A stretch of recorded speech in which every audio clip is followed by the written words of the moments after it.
now rocking with the best. Debates get hot, boy, I am so many fresh. I talk cash money like I'm Birdman. Tackle topic straight on, no swerving. All facts is what I'm serving. No one's better or more deserving than me. I bring that heat like Miami on a whole nother level like I'm Otani.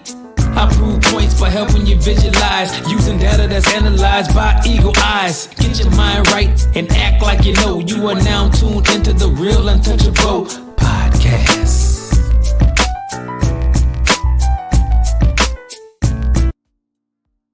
Hey, what it do, sports world, and welcome to the Real Untouchable podcast, man, with me, Ray Diggs. I got a great segment for you all. I want to talk about number 8, Ohio State, number 7, Notre Dame, about to face off tonight in the national championship game. Hey, this right here going to be a hell of a game, y'all. I think this right here could be one of those games that we've been looking for all this season, where it comes down to, this game right here could come down to the last, the fourth quarter, who makes the big play.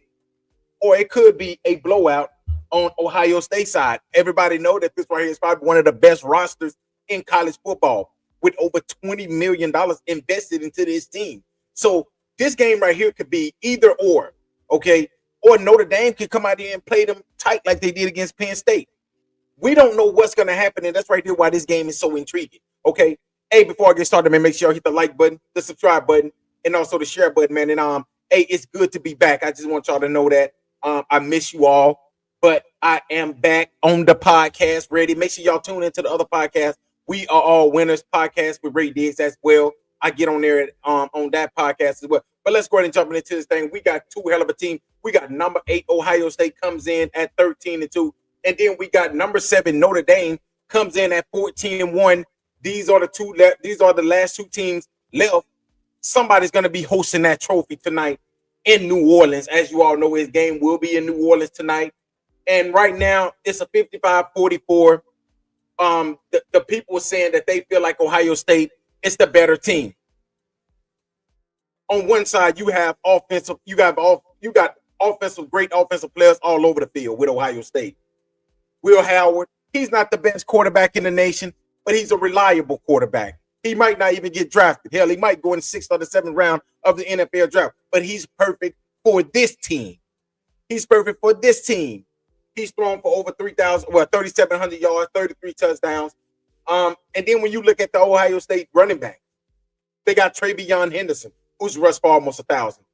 Then you have the second screen running back. Let me see.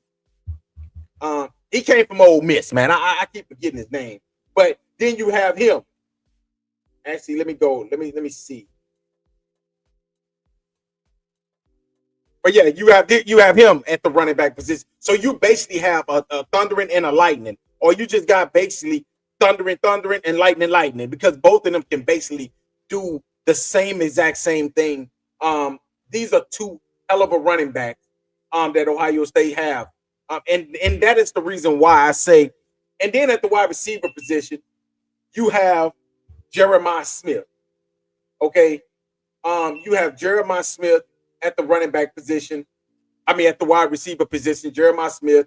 You have Emeka Egbuka. You have Carnell Tate.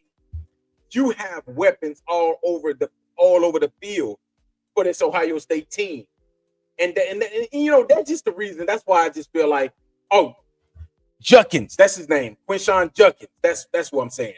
All right, I'm sorry about that, y'all. I just wanted to get this video done, so that's why I didn't look up Judkins' name. But at the running back position, you have Travion Henderson and Quinshawn Judkins. At the wide receiver position, you got probably the best freshman in the nation in Jeremiah Smith.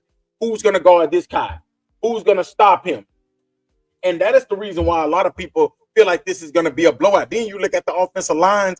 You just feel that Ohio State got the better offensive line. You go to the defensive line. You got probably Jack Sawyer is probably one of the best players. JT Tolamaria. These are two of the best defensive linemen in all of college football. Okay, and when you just go all the way down the line, it's just screaming Ohio State is just a better team. When you look at the linebacker position, these dudes got hell of a linebackers. Then when you go back to the secondary, they got Burks, they got Downs. Caleb Downs is probably one of, if not the best safety in all of college football. So This game right here screams Ohio State by at least 21 points. But then when we look at Notre Dame, a team that wasn't supposed to be here. Let's be honest. Nobody expected for this Notre Dame team to be here. But guess what? They are here. Marcus Freeman at head coach. One of the best head coaches in all of college football. How did Notre Dame get here? 14-1. Beat Penn State. Beat Georgia. Even though Georgia did not have a starting quarterback, that they beat them. They beat Indiana by 10. How did they? They got here because they did what they were supposed to do. They came out here and they played great football. The football that Notre Dame play ain't pretty. They might run their quarterback Leonard 10, 15 times on a quarterback draw. Will that work against Ohio State? It might not, because Ohio State is a very physical defense. And if he continue to run, Ohio State could knock him out of the game. I'm not saying that's not going to work. I'm not saying that that's going to happen, but it could. If he runs enough, that could possibly happen. Love is one of the best running backs in college football with 1,100 yards, with 17 touchdowns. One of the best running backs that I've seen. He just got that it back. He's really that guy. And I can't wait to see this dude playing on Sundays, because I think this is his last game. I think that he is draft eligible. Let's look at it.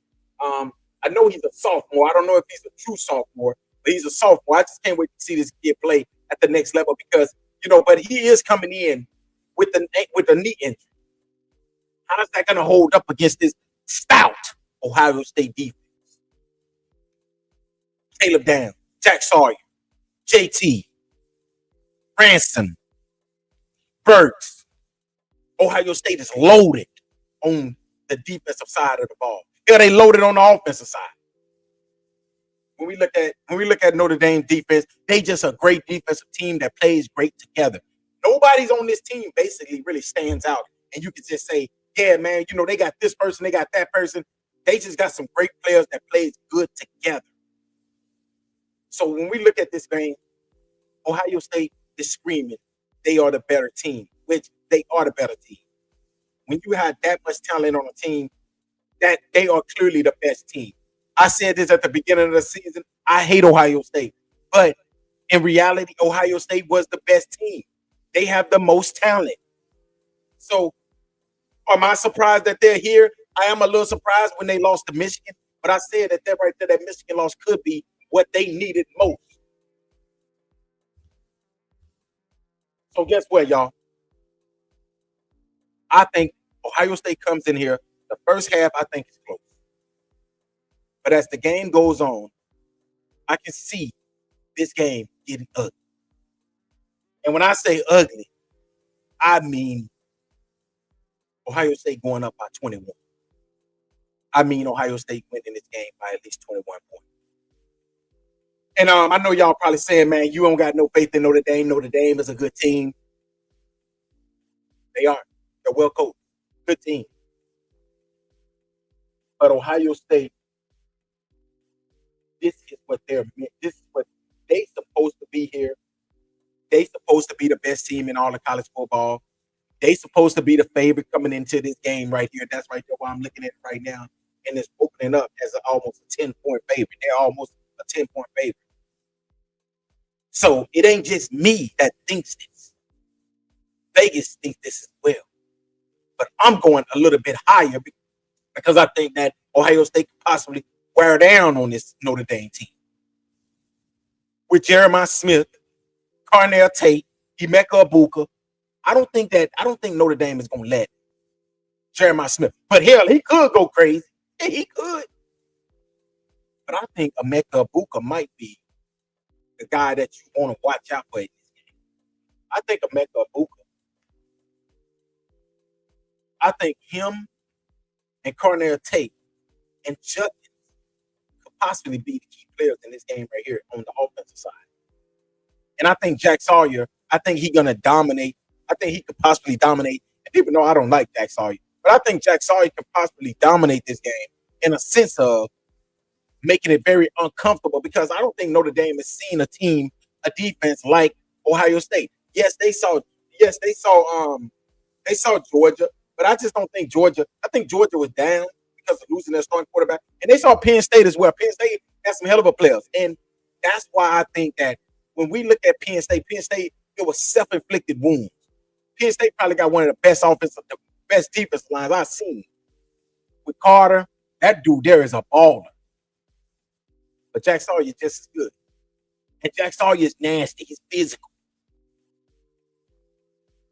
But the one thing that I can honestly say that Ohio State have is Ohio State got secondary players. They got Caleb Downs, and unless you're gonna be able with Jaden Greathouse and the rest of them, I love Jaden Greathouse, man. I went out there and actually watched the kid play down when he was out there, Austin Westlake. He's a hell of a player. Unless you're gonna let him and the rest of those receivers get down the field, which I don't think they will, because honestly, they Penn State left him open on one play, and he got how is Notre Dame gonna win this game?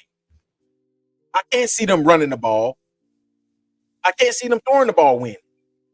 So the only way I can see Ohio State winning this game, honestly, is by takeaways, by whether Ohio State do what Lamar Jackson them did last night and turn the ball over 3 times. That's the only way I can see this team winning this game. This game. And that's only because Ohio State is just so good at all of them. Like, they're good at every level. They're good at the offensive side, the defensive side. Hell, the special teaming pretty good. And when I look at Notre Dame, I just don't think Notre Dame is just that good on every level. I think they're a competent team that can, win games, but I don't think Ohio State paid for this game right here. That's what they invested $20 million into for this game right here. And I think that Ohio State is going to come out there, and I'm going to give y'all my score. I think the final score is going to be 45-21. 45-21. Ohio State. And the reason why I say that, I think this game could look a little bit like identical to when to when Notre Dame faced off against Alabama in the national championship. And Alabama was clearly the better team. And that's what they came out there and they did. They came out there and they dominated Notre Dame. I think that could be possibly one of those type of games right here. So I'm going with Notre Dame. I'm going with Ohio State winning this game 45-21. Y'all give me your give me y'all feedback on what y'all think. Let me know what y'all think about this game. Who do y'all think at the edge of this game? Who y'all think is going to be the player? What player is going to pretty much stamp themselves in this game, like a Judkins, like a Jeremiah Smith, Caleb Downs? Who's going to stamp themselves like Leonard? Okay, like Love, Jeremiah Love. Who is going to stamp themselves in this game and lead their team to a national championship tonight in New Orleans? Y'all let me know what y'all think, man. Let me know what y'all think about this game. Let me know what y'all think about these two teams, these players.